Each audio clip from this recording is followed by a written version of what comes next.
Welcome to episode 344 of FBI Retired Case File Review with Gerry Williams. I'm a retired agent on a mission to show you who the FBI is and what the FBI does through my books, my blog, and my podcast case reviews with former colleagues. Today, in episode 2 of this two-part episode, we get to speak to, once again, retired agents Kevin Constantine and Mike Carazza, and retired Boston Police Department Superintendent Frank Mancini.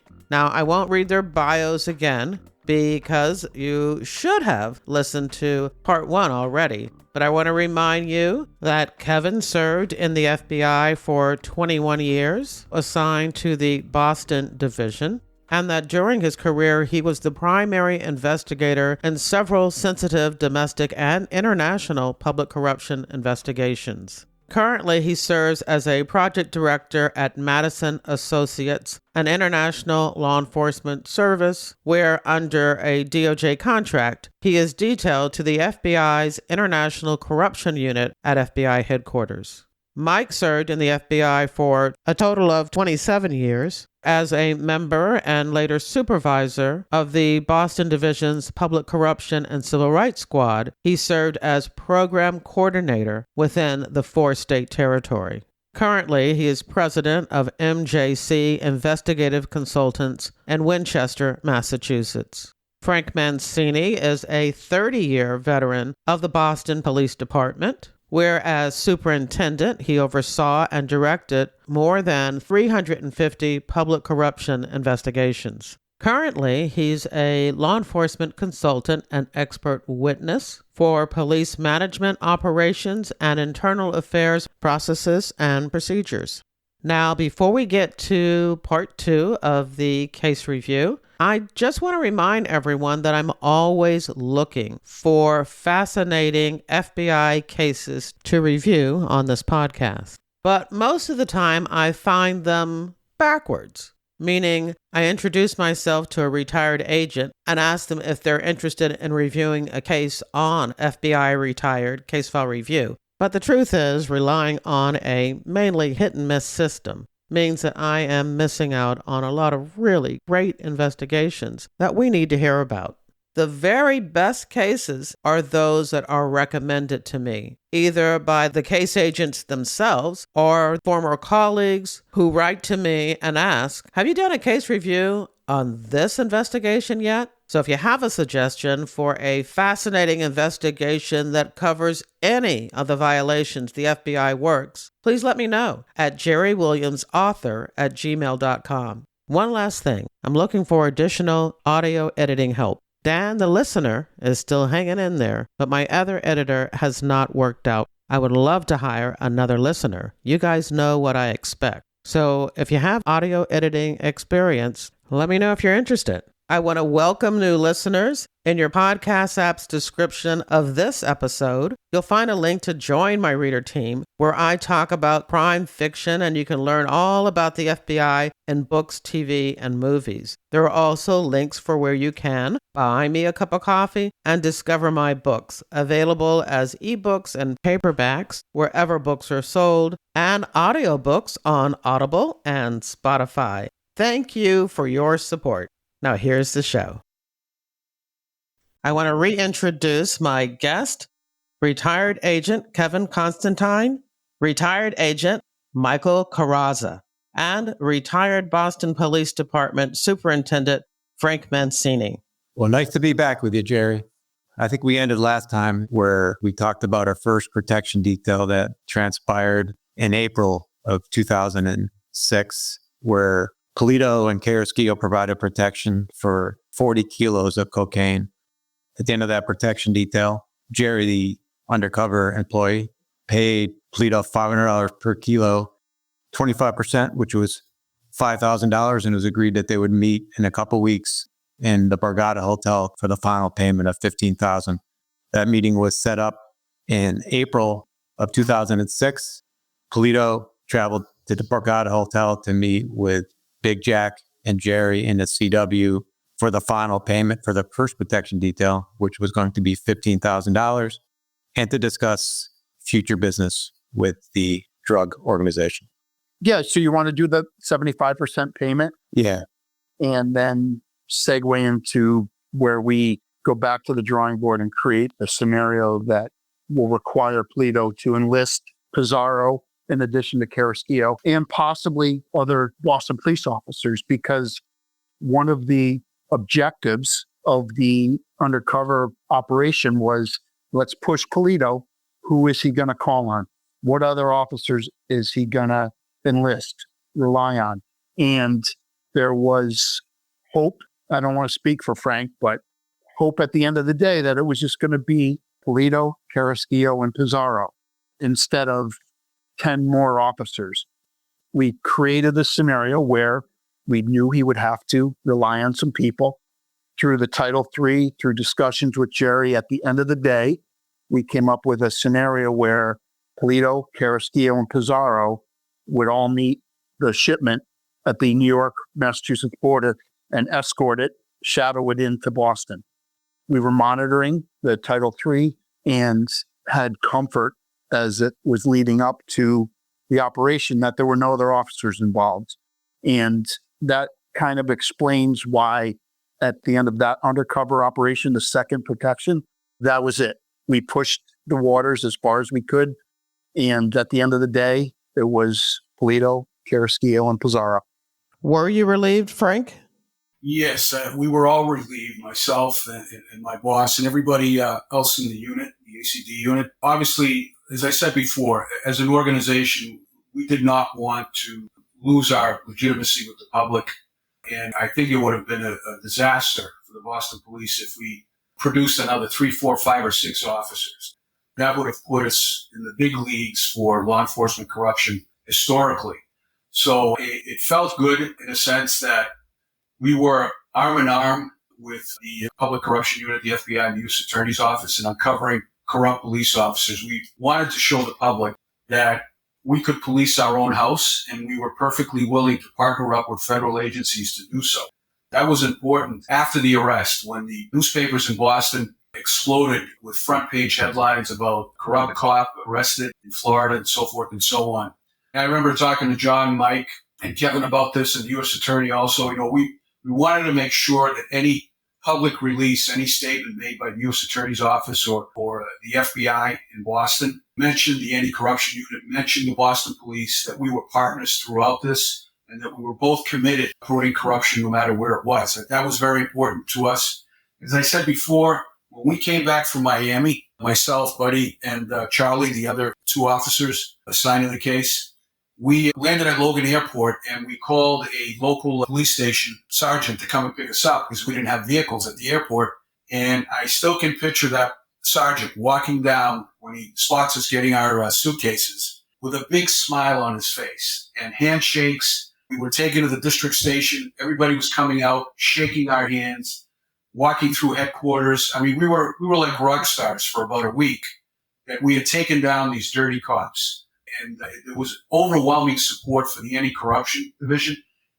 Historically, in these types of units, police officers have been ostracized by other members of the department. And obviously, there was a term called a rat squad and so forth and so on. But things had changed.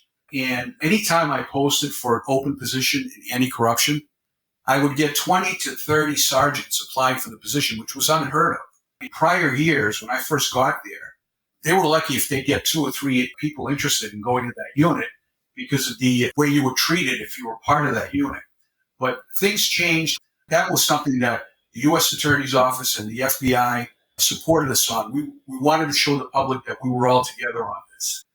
The last time we talked, Gerry, we were talking about the follow-up meeting from the first protection detail, which took place at the Borgata Hotel in Atlantic City on May 1st.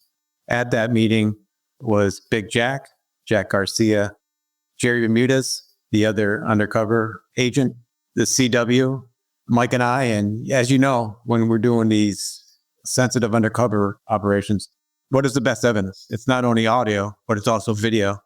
So Mike and I, we got authority to video and audio tape the meeting. It wasn't an easy process, but we were able to secrete a camera at a nice angle in this beautiful suite at the Borgata Hotel. At this meeting, Polito comes walking in, shakes Gerry's hand, shakes Jack's hand, says hello to the CW, and sits down. It was at this time where they kind of discussed the first protection detail that took place at Polito's garage back a couple weeks ago in April.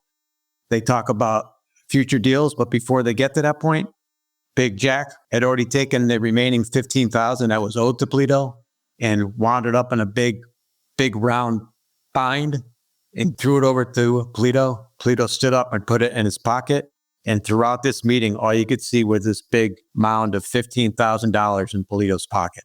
The evidence, and it's all because of Jack knew exactly what to do. Again, we relied on the expertise of our undercover employees, specifically Jack, and how he was going to pay this. Right then, Polito was comfortable to start talking about the next protection detail. Jack had mentioned to him, hey, in April, we did 40 kilos of cocaine at $500 a kilo. That was $20,000. He talks to Polito. We'd like to do more. They talk about 250 kilos or 40 kilos. I think Big Jack mentions that's 250 kilos at $500. You do the math. We decide at that point, what's the next step? We talk about this next protection detail. We're trying to find out if Pizarro is going to be involved, and they talk about the protection detail coming from the New York border and having Polito, Carrasquillo, and possibly another member of the Boston Police Department that he trusts to escort that vehicle all the way from the border to Polito's garage in Massachusetts in a couple weeks. And again, as with the meeting in Miami, Polito doesn't hesitate and says he's in. So we have to fine tune the scenario. We meet with Mike McGowan and Jack and Gerry, and we come up with a box truck scenario where the box truck will be met on the western border of Massachusetts by Polito, Pizarro, and Carrasquillo, and then escorted all the way in on the Mass Pike into the garage in Boston. So we had to get an undercover truck. We were able to get a driver out of the Alabama stagehand operation who was recommended by Jack and Gerry. And we had to again check out the 40 kilos of cocaine. This time we purported it to be 100 kilos of cocaine. But in this scenario, Polito was not in the box truck. He just was under the impression it was 100 kilos of cocaine. Same financial arrangement, $500 a kilo of protection. So it's a $50,000 protection amount for Polito for the transaction. So that's the scenario we came up with. So we had to have the undercover with the box truck be met by Polito, Carrasquillo, and Pizarro at the New York border, and then escort the truck all the way in. Kev, what's it, 140 something miles? Stockbridge to Boston, as James Taylor would say. It's a good 140 miles for sure. So sweet baby James, 140 miles from Stockbridge to Boston.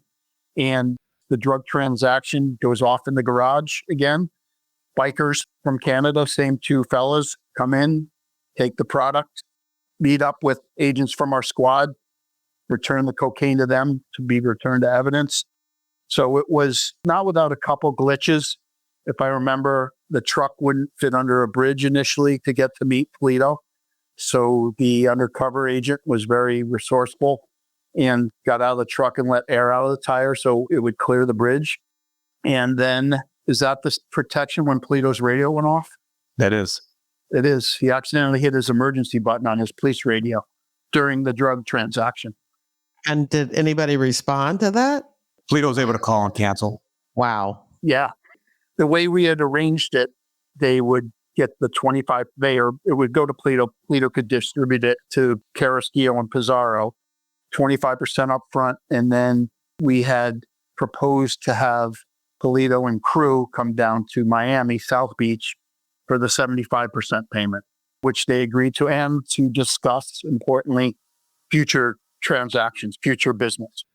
We know we're taking it down. This is the final chapter, right? So we have to plan for a meeting in Miami, South Beach. And one of the reasons we wanted to get Polito, Carrasquillo, and Pizarro out of Boston, because we knew this was the end and we were going to arrest them at the end of the payment. By getting them to fly to Florida, we had not 100% certainty, but a high degree of certainty they would not be traveling with their weapons. For a state or local officer to fly out of Logan with their weapon, they need letterhead from their department, right, Frank? Yes, you need permission. There are federal forms to fill out. You have to declare the weapon at the airport, and it has to be secured within the luggage and so forth and so on. So there would have been documentation and an alert if they were traveling with a weapon. Whereas if the arrest had taken place in Boston, clearly a police officer would normally be carrying weapons even off duty. That would have been a more dangerous situation. We arranged for the meeting to be held in Miami. So again, working with Jack and Gerry, it's a collaboration. Jack thought it would be great to have that meeting at the Biltmore Hotel in Coral Gables, Florida. Jack suggested if it were available, we rent the Al Capone suite. It was available. Again, at the small cost of $5,000 a night in case funds, I think. but it's the Al Capone suite. So we have them be driven by undercover limo to the meeting. And as soon as Polito walks in, Kevin, what does he say? He says this is where they filmed Bad Boys. Instantly recognizes the Al Capone suite as the scene from the movie in Bad Boys with Will Smith and Martin Lawrence. He's living the life. Oh, he's La Vida Loca. So they meet. Jack thanks him for the transaction, for everything, and they agree to, Jack is big about creating the next big thing. We're going to have a big party tonight to celebrate with champagne, and I've invited Dwayne Wade, Gloria Estefan. He had to get a little Cuban connection in there, and maybe some other celebrities. So he really built up this, we're going to meet later on and celebrate our business together. But as we were returning Polito, Carrasquillo, and Pizarro to their hotel, again via undercover limo, Jack said, my limo guys got to stop by the American Airlines arena and pick up some cases of champagne for the evening. So we had created a scenario with Miami SWAT. There was a nice burn area where we had arranged for the limo to stop. So that was the arrest location. And the limo driver, Luis, is that right, Kev? That's correct. Says, I'm going to go get the champagne. He takes off running. The FBI Miami SWAT team comes up over the berm, calls out Polito, Carrasquillo, and Pizarro. They arrest them safely. And that is the takedown. Is this one of those situations where they also arrest Jack Garcia as the undercover agent, or? Jack was back at the Biltmore. Oh, okay. It was just, okay. Yeah, so Jack, Gerry, and a couple other undercover stayed at the Biltmore while Polito, Carrasquillo, and Pizarro were being returned to their hotels via the American Airlines arena. What was interesting is the money that we gave them at the Biltmore Hotel was $37,500, the remaining payment. It was originally broken down into 3 bundles, equal bundles, and Gerry gave each of them the bundle, which I think was $12,500 a bundle, right, Kev? That's correct. By the time they got to the American Airlines arena 20 minutes down the road, Polito had somehow told Carrasquillo and Pizarro that he was due more money than them. So the bands were broken. When the FBI SWAT team comes up over the berm, I don't know what happened in the limo because we didn't have a camera, but when they were arrested, they didn't have the money on them. So it's a 98-degree day in Miami, beating down heat. We get there, Kevin and I, in our rental, and the case agent on scene from Miami says they don't have the money on them. I took the money out evidence. It was in my name. So I'm saying, R-rated version, what the do you mean they don't have the money? They had it when they left the Biltmore. So we proceeded to rip the limo apart. They had, at some point when they saw the Miami SWAT team, started secreting the money under the seats, pulling up seats, hiding it behind. So it took us quite a bit of time to find that $37,500. A little bit of panic. Yeah, I can imagine, especially if you thought maybe they threw it out the window. Yeah. It's in my name. I would have a hell of an EC to write at that point. Oh my God. And an OPR to boot. Yeah. The funny thing about that, Gerry, like we have audio and video of that meeting at the Al Capone suite, and it's truly amazing. You see Big Jack and Gerry greet Polito, Carazza, and Pizarro as they walk into this hugs as it's beautiful, beautiful suite. They're all in shorts, beautiful day in June. They hug each other like they've known each other for years. They end up sitting down, they have small talk. Big Jack starts talking about everything that happened, the relationship that they have. That's going to get better. We're going to continue to do this stuff. It's going to grow. Gerry's sitting there. We probably could have given the final payment, which was approximately $36,000 directly to Polito, but we didn't want to do that. So we separated the money in individual amounts, $12,500 for each person. And Gerry, the Undercover, had the money. He had this book that opened up and had a hollow inside. And as he was talking, as Big Jack was talking, he opened up the book and he threw the envelopes, or the money itself was in a rubber band. Wads. Yeah, wads of $12,500 to each of them. And each one of them take it, sit in their chair, take it, and then they each either hold it or put it in their pocket. In the video, all throughout when they're talking afterwards and when they leave, you can either see it, their $12,500 in their pockets or else in their hand.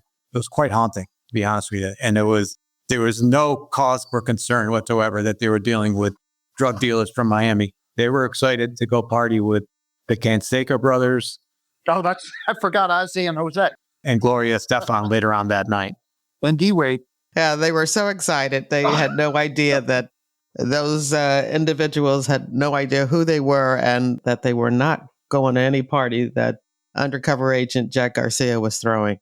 So, Gerry, when they were arrested, they were transported to the FBI Miami office for processing for those non-law enforcement photo, fingerprints, personal history, and then you await a ride to the marshal's office for an initial appearance. This was later in the day, so the initial appearance was the next day. So they actually spent the overnight in jail waiting for the initial. So in any case, at takedown, you want to go take a crack at talking to your subject. To me, I think one of the greatest challenges as an agent or as an investigator is a confession from your subject.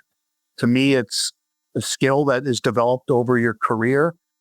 We wanted to talk to these guys, right? Because we knew everything we knew from the Undercover and the Title III. We had great evidence, but you still want to talk to them. And I remember being exhausted, exasperated with Polito. I don't want to say the pitch to him was cavalier, but an outsider looking in might have said that it was, because we had such great evidence. It really didn't matter if he spoke to us. Maybe it was the casual approach that caused him to say, yeah, I'll talk to you. But we explained to him what had happened over the last couple of years and that the evidence we had was mountainous, and that the last 6 months you've been meeting with undercover FBI agents posing as drug dealers. And it's up to you, Roberto. If you want to talk to us, explain why you did what you did, we'll listen. It's not necessary, but it's your prerogative. Before you do, you need to waive your rights. As a law enforcement officer, you understand you have certain rights. He agreed to waive his rights and talk to us. And as he's telling us, I'll talk to you, he says, I will talk to you, but I need to make sure my family's safe. And I look at Kevin and say, what do you mean? He's like, I'm afraid these guys are going to kill my family. And I go, Roberto, we just told you everyone you dealt with the last 6 months in connection with this drug operation, other than Troy, was an FBI undercover agent. Your family is safe. No, I need assurance that my family's going to be safe before I talk to you. Roberto, everyone you dealt with over the last 6 months in connection with this drug operation was an FBI undercover agent. Gerry, everyone, the bikers, everyone. He goes, not Jack. He says, not Manny, because Jack's name in the operation was Manny. And I go, yes, even Manny. He was an FBI undercover agent. And he just takes his hands, puts his head in them, bows over, big exhale, and then says, all right, I'll talk to you. And then admits to almost everything again, I think Polito's a narcissist, and I'm kind of bouncing around here a little bit because I haven't talked about it in a while. He is a narcissist. And at some point in the conversation Kevin and I had with him, you see a switch go in his eyes. And he starts to go, well, I was investigating them and I was going to take them down. And Kevin and I look at him, oh, really? He goes, yeah. I go, well, do you have any notes from your investigation? Did you collect any evidence? And he goes, no, but I was going to take the kingpin down. And at that point, Kevin and I go, Polito, we're done. Thank you. We'll see you tomorrow. But he had enough time to reflect, think of his way out, and he was trying to turn it, play the line that, well, I was the undercover also in this, and I was going to take these guys down. It was complete pile of bullshit. Absolutely. Yeah, he was very smooth. Like, even though he knew he got caught, he was very smooth. He's calculative. He knew what was going on, but he knew he was caught. Yeah. But he was going to try to make excuses of why he was caught. Yeah. Did you have the approval of your supervisors? Was anyone else at the Boston PD aware that you were investigating this drug cartel? No. Okay, we're all set. Thanks. And a funny story, too, about this whole situation, Gerry. In some of the undercover meets, where they traveled to the Borgata or other places, Polito would bring his girlfriend, Evelyn. Sometimes he would bring his wife. Sometimes he would bring his wife, Evelyn. Yeah. And this time, his wife traveled him down to the Miami area. Yeah. And Lowe's Hotel, right? we had rented hotel rooms for Carazza, Pizarro, and Polito at the Lowe's Hotel in South Beach. And his wife came down. So when Polito didn't show up that night, his wife was looking all for him. So the one time he brings his wife to a meet, she was stuck in Miami and didn't know what happened to him until we were able to get a hold of her and let her know. So it was a crazy, crazy night. Yeah. And I don't think, you've had a number of cases on over the last several years, a number of which have been undercover operations. And this was a 6-month-long undercover operation. And just the work, the detail, the meetings, the coordination to get this last piece of the operation in Miami to take off. It was a work of art because we had to coordinate their travel, the Polito, Carazza, and Pizarro's travel down there through Gerry. We had book rooms for them. We had to ensure their transportation. Kevin and I had to meet with the Miami corruption squad, the Miami SWAT team, Miami executive management, coordinate surveillance, coordinate the meeting the night before, coordinating the limo ride to pick them up for the meeting the night before, coordinate the limo ride to get them to the Biltmore that day, coordinate with Miami SWAT team when they're coming. And this is over the course of 36 hours. The amount of work that goes into pulling off something like this is extraordinary. And I don't think people on the outside realize or appreciate the amount of work and effort that goes into something like this. And I also think when we knew we were going to do the rest, the U.S. Attorney's Office, our prosecutor at the time was John McNeil, who was absolutely fantastic throughout this process. For a lot of these conversations that we had with the undercover employees, Jack and Gerry and Polito, we had talked about we're doing $500 per key. So the word cocaine was never mentioned. The U.S. Attorney's Office felt that it would be better if we had actual evidence of the undercovers letting Polito and Pizarro and Carazza knowing that they were protecting cocaine. Yeah. And as you know, Gerry, drug dealers always refer to the product as cocaine. Oh, yeah, absolutely. It's realistic, right? What we are doing here is dealing in cocaine. Yeah. But when we had mentioned that to Jack, and a true professional as he is, he says, well, if that's what they want, that's what we'll give them. So the night before, we had arranged a meeting, again, both videotape and audio tape, between Big Jack, Gerry, Polito, Pizarro, and the CW. Carazza couldn't make it that night, so we had to do the same conversation the next day. But that conversation was Jack saying, okay, in April, we did 40 kilos of cocaine. In June, we did 100 kilos of cocaine. What could you do? We'd like to move this forward. What can you do? And at that meeting, Polito says, well, what can you do? How big can you make it? Right? What can you give me? So Big Jack says, well, we can do 500 kilos of cocaine and we can also do heroin. So, and then Polito says, that's what I'm thinking about. That's what I want. That's what I'm talking about, right? That's what I'm talking about. Wow. So Good for Jack. he was brilliant. And because Carrasquillo couldn't make it that night, we had to have that same conversation between Gerry, the other undercover, and Carrasquillo at the Al Capone suite before the final payment. And again, this is on videotape and audio tape. Gerry is laying out the same conversation, almost word to word is what Jack used about the 40 kilos of cocaine, the 100 kilos of cocaine. We're thinking about going up to 250, 500 kilos of cocaine and also throwing in some heroin and asking him if he's okay with it. And on videotape and audio tape, Carrasquillo says, yes, I am. Perfect. How beautiful. Beautiful. And again, that just shows you the adaptability of why Jack is who he is. And I now see why he recommended Gerry as much as he did, because there's no doubt in my mind if Gerry was still alive and didn't pass away from cancer, that he would have probably just as great a career as an undercover agent as Big Jack did. He was that good. And he learned from the best. And he was just a super, super nice guy. And that's what we're going to dedicate this part 2 to Gerry too. Now, 2 questions.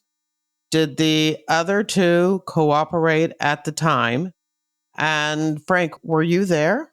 Yes, I was in Miami for the week with Charlie Daly and Buddy Green and the FBI and so forth. Yeah, we were there for the entirety. When they left the Biltmore with the limo, myself, John Foley, and various other vehicles, FBI vehicles, were following the limo to its eventual designated location where they were going to do the takedown.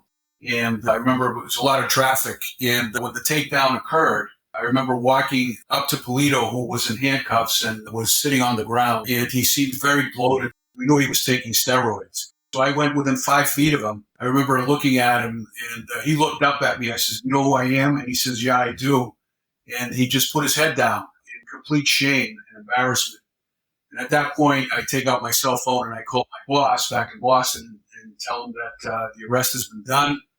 And now it's up to the U.S. Attorney's Office to make their releases and the arraignment the next day and so forth. So I felt a relief that it was over, because in a way I also felt a little embarrassed for the organization, because even though these types of individuals will creep into any organization, as the investigation was ongoing and we saw other Boston police officers, sometimes in uniform with police cruisers, pulling up to Polito's boom boom room to engage in drinking and who knows what else, that was rather embarrassing. Of course, I also knew that aside from the criminal prosecution of Polito, Carrasquillo, Pizarro, there was a tremendous amount of work administratively in terms of police misconduct that had to be done by the organization. We identified officers that were illegally purchasing and using steroids. We identified officers with other types of misconduct associated with criminals, prostitution, and so forth. There was at least one other police officer who did not want to cooperate, Rodriguez, who ended up going to federal prison, I believe, for maybe a year. I'm not sure if it was for perjury or what it was for. I can't recall at this point. So there was a lot of work in terms of repairing the reputation of the Boston police, in terms of dealing with the aftermath of misconduct, discipline, terminations, and so forth. So, and that went on for a year or two after that. And one interesting thing, though, when he was brought to the facility after the arrest, the FBI office, and Kevin and Mike spoke to them, I was given the opportunity to go in and talk to them. And I went to Polito, and he to me, the impression of my recollection is I entered the cell and sat down across from him, and I said, "Roberto, I'm going to ask you some questions about whether or not there is any more, to your knowledge, any more corruption in the Boston police that maybe you may want to tell me about." And he said no. He did name a couple of people that he wanted to throw under the bus, and I knew he was lying. But to the end, he exuded this air of self-confidence. He was looking me straight in the eye. He didn't seem defeated. It seems like he had some sort of plan in his mind that he was going to beat this thing. I don't know if he was delusional or what, but he was completely calm with me answering the questions. Whereas when I went to the cell where Pizarro was, I didn't even talk to him because he was crying. And Carazza was in his cell and he was asleep. So I didn't get a chance to talk to him. But one thing that, and I think it was Kevin that said he was deluded, that he was narcissistic. I think he definitely had that aura of almost supreme self-confidence that comes from somebody that considers themselves unbeatable in a sense. A couple of funny stories, though, and that is at the end of the case, when it was all out, we had a bunch of evidence at the Anti-Corruption Division office. There were a number of search warrants that were issued after the arrest because they were police officers. So we were going to their locker rooms and opening up their lockers. We found a black briefcase, Carazza's locker room at a police station where he was assigned, that had $10,000 in cash in it, locked up in his locker. And I don't know if we ever found out where that came from. I'm sure it was ill-gotten gains. And the other thing was we also found the little black book of Roberto Pulido. And when I looked at it, I said, well, this isn't really evidentiary in any way. So I suggest that we bring it to his wife. So I sent Charlie and Buddy to his wife, knocked on the door, and they explained that this belonged to Roberto. You may want to have it. And it was the black book of all of his girlfriends. Then when Pulido was incarcerated, awaiting trial and so forth, and actually, any conversations he had over the phone are recorded. The recording was provided to us, and we listened to it, of his wife calling Pulido and telling him that she's now aware of the black book and all of his activities and girlfriends. And Pulido asked, well, where'd you get that? And she said, well, some guys from the Anti-Corruption Division brought it. And Pulido, just always being the guy, I don't know if he's, again, delusional, narcissistic, he said, no, that's a setup. They created that. They made that up. They're trying to renew against it. It was amazing. Right till the end, he refused to accept responsibility. And another short story is the work that Troy did on this case was amazing in my mind because he got so close to Pulido. He did his job so well that Pulido, wasn't it Pulido, Mike and Kevin, that went to his wedding, his best man? That's how close he got to him. And that's extraordinary for a CW to get that close. Troy asked Pulido to be his best man, right? Oh, really? Yeah. Yeah, he went off script on that one, Gerry. We weren't too happy with that. Yeah, Troy created that one on his own. But I was glad it was over, Gerry. I was really glad because there was a lot of work to do after that, too. Yeah, the work just begins, really.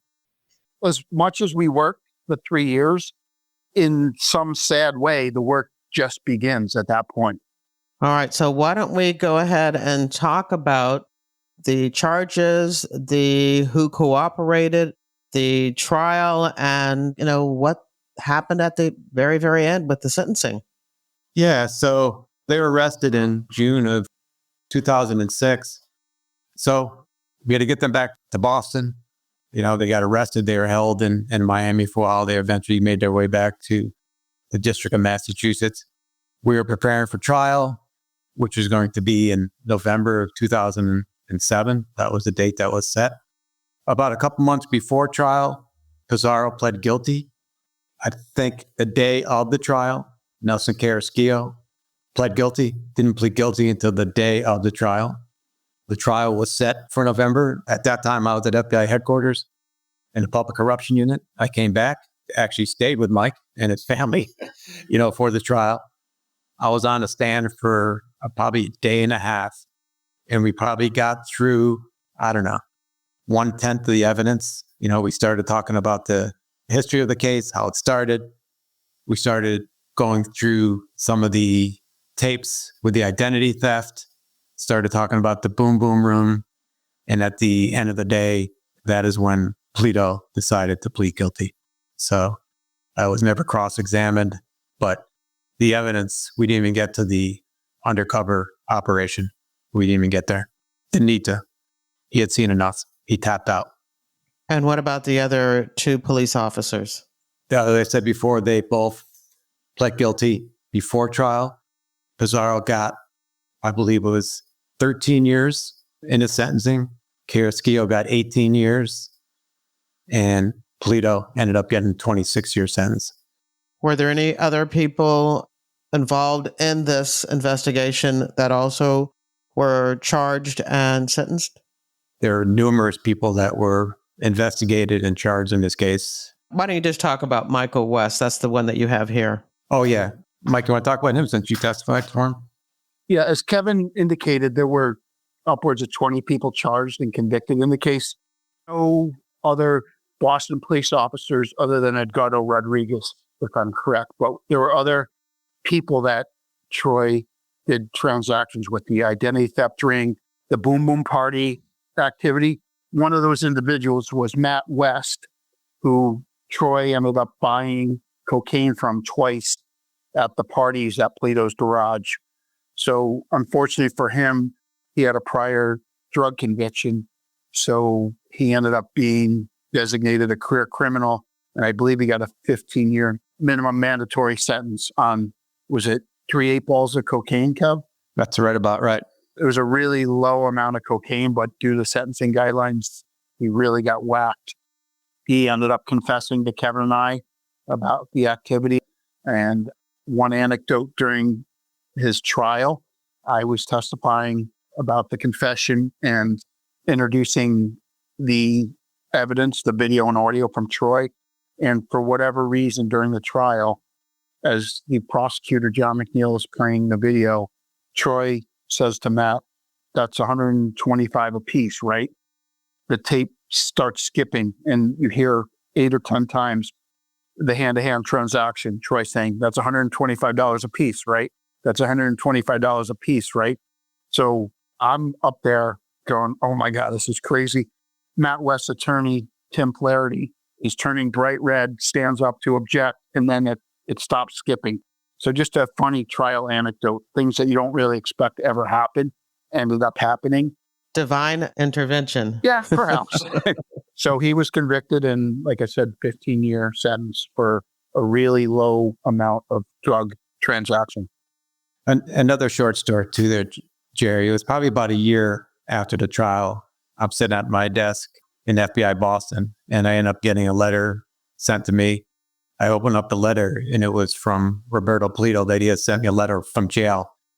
And the letter starts off by, first of all, saying he wanted to thank me. He's been reading through all the transcripts and all the evidence that was presented to him. He wanted to thank me for saving his life, because if he kept up with this lifestyle, he would be dead. So again, that shows his narcissistic tendencies where he's trying to justify what he was doing. And he wanted to thank me for all that we did to arrest him, which totally floored me because it wasn't sincere. Well, I want to thank everyone for reviewing this case. It was fascinating to hear all of the twists and turns.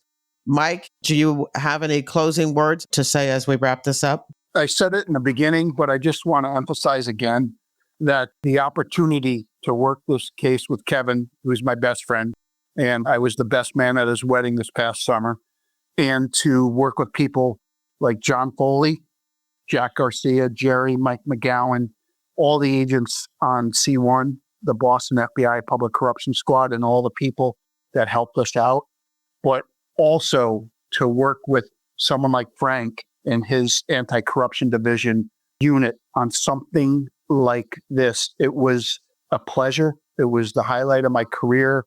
There was a lot of sweat equity in this, and it made it an exceptional experience by people like Kevin and Frank and the others who I mentioned. And again, highlight of my career. It was a lot of work, and it paid off. Well, from my perspective, like Mike says, and I'm sure Kevin has said in the past, this was an experience in policing during my career that I never had. And it's very unlike the typical activities and the typical responsibilities of a police officer. Very few law enforcement people get to experience what I did, not only in this case, because we had other cases that were along the same line. They weren't as big with the FBI Public Corruption Unit, but very few police officers, less than 1%, experience this type of policing. And it's an important part of policing. And it really emphasized the importance of corruption units, standalone corruption units, independent corruption units, partnered up with federal partners, not just for cops, but we're talking about Kevin, Mike, myself, the ACD, the U.S. Attorney's Office. We also had cases involving elected officials in Massachusetts and Boston, city councilor, Massachusetts senator, And it really emphasizes the importance of independent agencies looking at corruption in government as a whole. And so I'm a big believer in that. And in some of the consulting that I've done with a number of corporations and government agencies on internal affairs and public corruption, we read it in the paper every day. If we don't have this type of independent function in government, then the problem, like cancer, will spread. And this is almost a perfect example of the way things should be and should be handled. As mentioned by Mike and Frank, this investigation was so difficult. It was a 3-year, very tenuous investigation, but at the same time, it was so rewarding to work with people of the caliber of the Mike Carazzas, the Frank Mancinis, the John Foleys, the Jack Garcias, the Gerry Bermudez, our evidence control unit, all our professional support. I was lucky to work this case. I come from a family of law enforcement. I'm third generation law enforcement. And I take pride in working cases like this because I think you need people with sound judgment working these cases. We're not out there to look for this type of criminal activity. This criminal activity comes to us, and if it comes to us, we have to investigate it. If we don't, nobody else will. Again, well said. Well, we come to the point of the episode where I like to get to know my guest a little bit more and ask them my standard question, when and why you joined the FBI. And in this case, I want to start with Frank first and ask Frank, because you had an unbelievable career at the Boston Police Department, starting from an officer all the way up to superintendent. So when and why did you join the Boston Police Department? I tend to be a very pragmatic individual, Gerry. I did not have the only people in my family that were in law enforcement were back in Italy. Grandfather and my great uncle were carabinieri, the national police in Italy. So I did not come from a typical law enforcement background where your father was a cop and then you became a cop and your son is a cop. When I was in my mid-20s, I was studying electronic engineer, and I matriculated to Wentworth University, and that was what I was interested in. Unfortunately or fortunately, I also hung out in a Cheers-like bar in Boston's Italian North End, where there were a number of police officers off duty, of course, and the president of the union, Bob Guiney, who I got to know well, and he encouraged and suggested I take the police test. And I did. And at the age of 28, I was in the police academy. So there's no fancy reason why I did it. I did it because it was a good career move for me. You ended up with a pension, which I kiss that envelope every month when it comes in. It was a great job with unlimited opportunities, excellent department to work for. So that's why I got into policing. When I got in, I didn't waste any time. I got promoted as quickly as I could. I believe in 30 years, I had probably, I'd say about 15 different assignments. Then I reached a point in my life where I was the professional standards superintendent. I reported to 5 different commissioners, 2 mayors. I think we all reach a point in our careers when we suddenly feel that it's time to move on, that what's ahead is just going to be a repeat of what has just happened.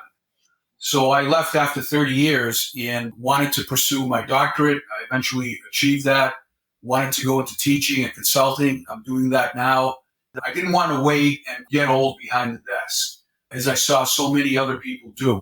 I'm very thankful to the Boston Police Department. They allowed me to take care of my family, establish a good standard of living, send my kids to the best schools. So I'll always be thankful. I retired in 2019, finished up my doctorate, and established a consulting business in LLC. Most of my work is expert witness work with about a dozen law firms right now in 4 states. I teach at 3 universities in Massachusetts and Southern New Hampshire. And so I've been busy on a variety of things, police-related topics. So, Kevin, you're up. My question to you is when and why you joined the FBI? I joined the FBI in 1996. It was always a dream of mine to become an FBI agent. I'm a 3rd-generation law enforcement officer.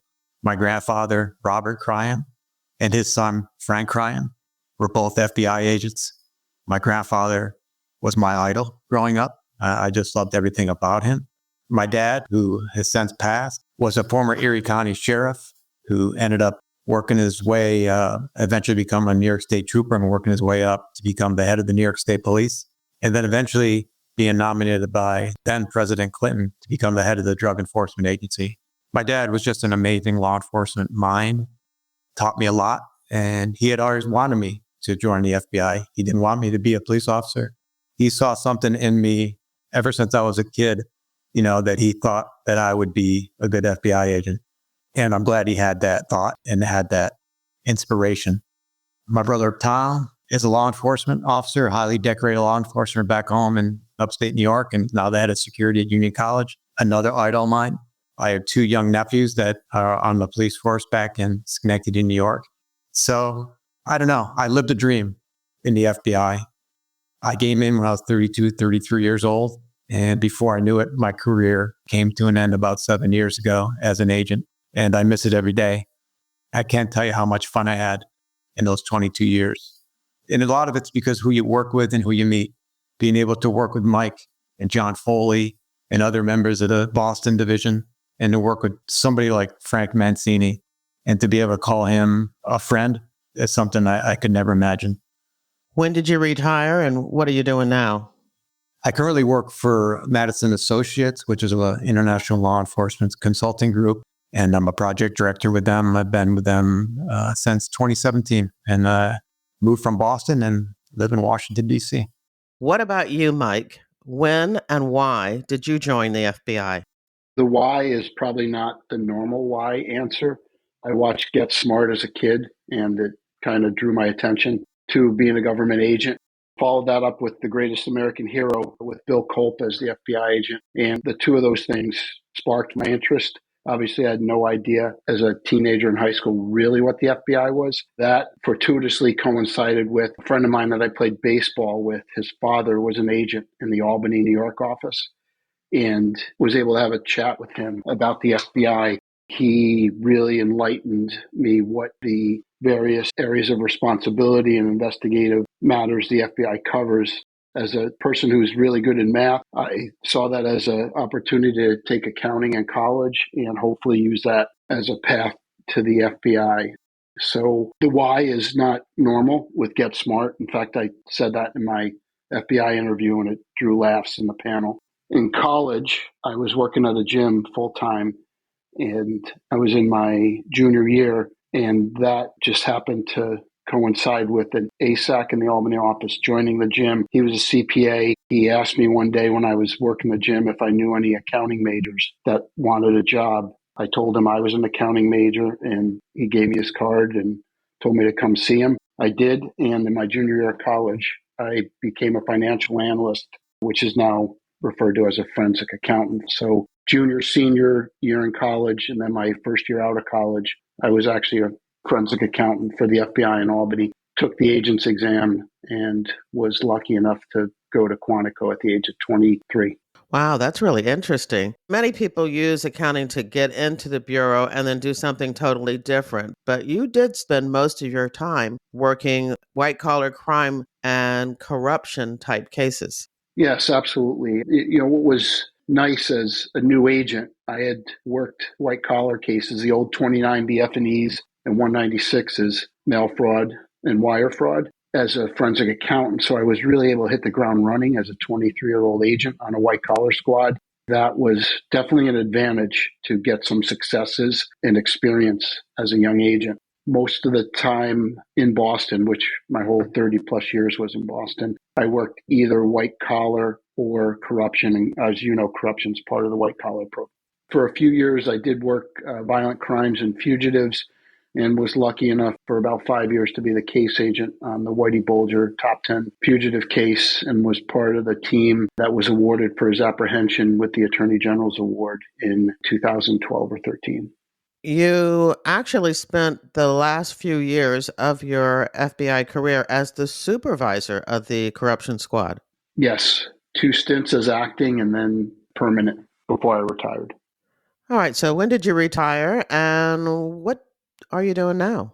I retired in 2015. I took a job with Wynn Resorts. The position was Director of Compliance and Investigations for the property they were building in Boston. So I was all pre-construction, employee backgrounds and hiring, vendor due diligence, things like that. About the 3-year mark, when some of the allegations came out about Steve Wynn and the Me Too, as well as some other changes that had occurred because of the shooting in Vegas. Corporate investigations was being downsized, and I decided to leave as opposed to being short-staffed and me handling everything 24/7. So I left and started my own PI business. And within a year of doing that, someone reached out to me about an opportunity. In 2019, I was rehired by the FBI to work for Security Division, Suitability Unit, adjudicating completed backgrounds for new hires and 5-year reinvest. So I did that for another 3.5 years. I re-retired, I guess you would call it, in 22 and restarted my PI business. And I do that part-time with a lot of former federal prosecutors and referral business. I'm also on the advisory board at Inner City Weightlifting in Boston, which is a reentry program for people coming out of jail, trying to give them stability and economic mobility. And the gym is kind of the home base to get them that stability and some hope and trust and eventually an employment opportunity. I like to give my guests the last word. So, Frank, what would you like to say? Well, first of all, I want to thank you for this opportunity to talk about this case. This is an important case on a number of levels, aside from the obvious, public corruption aspect to it. It deals with the importance of partnerships with government agencies. It deals also with the importance of candidate selection. It touches on so many different things. How we select police officers for our police departments, how we select FBI agents, the importance of incorporating ethics into our selection process, and less emphasis on push-ups and how fast you can run. You could use this case really to discuss any aspect of law enforcement, any aspect of public service. There was a little bit of everything here. So what about you, Mike? What would you like to say? Well, this case was absolutely the highlight of my career. It was a lot of hard work. I got to do it with my best friend, and it was a moment I'm very proud of, and it was really part of kind of reviving the corruption squad in the early 2000s to where it became, I'm going to say, the premier squad in Boston, where people wanted to come to it. Successes just built success. And I'm proud to say that some of the newer agents that came to the squad when Kevin and I were there as senior agents are now the senior agents having the successes and actually supervising the squad. And that to me is so rewarding. And Kevin, your last words? I just want to, I've been listening to your podcast for a while, and I'm always amazed, listening to the cases. And first of all, I think Mike and I and Frank are honored to be able to be part of this podcast, especially after listening to some of the cases, that were presented from people I know and people I respect, case agents that I respect and learn from, whether it be Julia Colley, Mike Ghibli, Kevin Rust, who I think you know pretty well. Mm-hmm.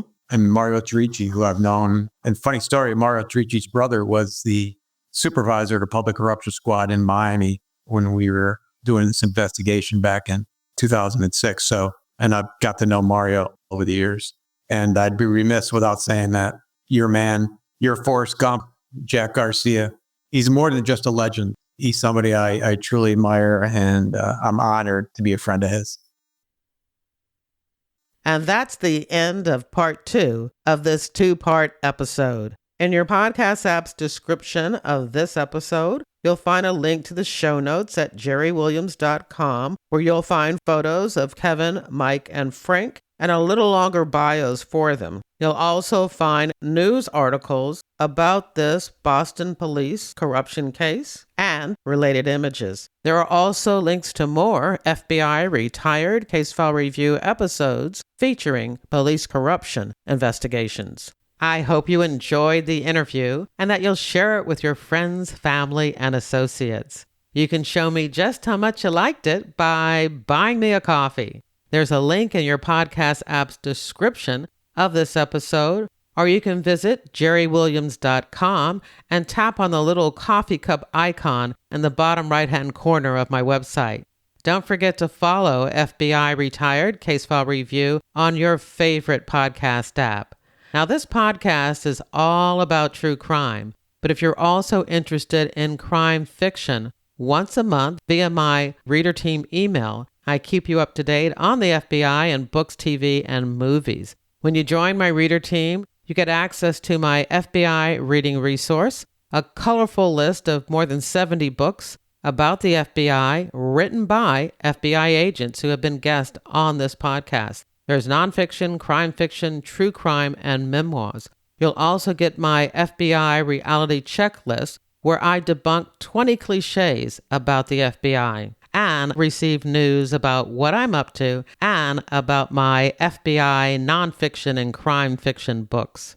I want to thank you for listening to the very end. I hope you come back for another episode of FBI Retired Case File Review with Gerry Williams. Thank you.